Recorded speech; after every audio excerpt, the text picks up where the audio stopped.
আসসালামু আলাইকুম ভিউয়ার্স, আশা করি আপনারা সবাই ভালো আছেন। Welcome to my YouTube channel and let's go for my video.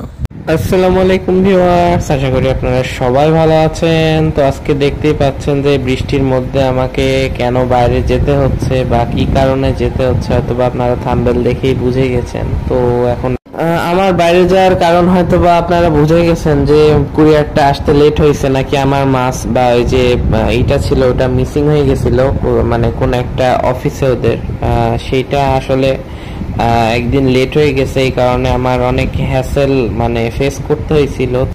তো যেতে যেতে গ্রামের দৃশ্যগুলো আসলে অনেক সুন্দর লাগে। এখন মোটামুটি বৃষ্টির পরে মানে সবকিছু দেখতে একটা অসাধারণ ব্যাপার।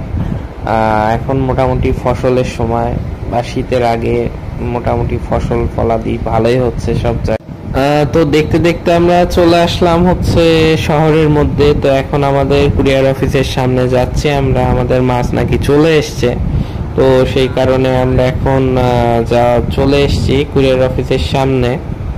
তো এই দেখেন আমার মাছের অবস্থা একদম কাহিল। আর দুইটা তো ডেড, আর বাকিগুলো এমনই স্পাইকের কারণে কি হয়েছে আল্লাহই জানে। কারণ একটা মাছ মারা গেলে পানিতে এমনি নোংরা হয়ে যায়। তো এই নিয়ে এখন বাসায় যায়। মাছের কোয়ালিটি আলহামদুলিল্লাহ সুন্দর আছে, কিন্তু আমার এইখানে দেখেন দুইটা মাছ অলরেডি ডেড। মানে এদের রিকভারি করানোর আমার কোনো সুযোগ নাই। এই দেখেন, তো এই হচ্ছে ব্যাপার। সবাই ভালো থাকবেন, আল্লাহ হাফেজ। আমার ভিডিওটি যদি আপনাদের ভালো লেগে থাকে তাহলে অবশ্যই লাইক, কমেন্ট অ্যান্ড সাবস্ক্রাইব করবেন। আর যদি আপনাদের উপকার হয়ে থাকে তাহলে অবশ্যই শেয়ার করবেন। ভালো থাকবেন, আল্লাহ হাফেজ।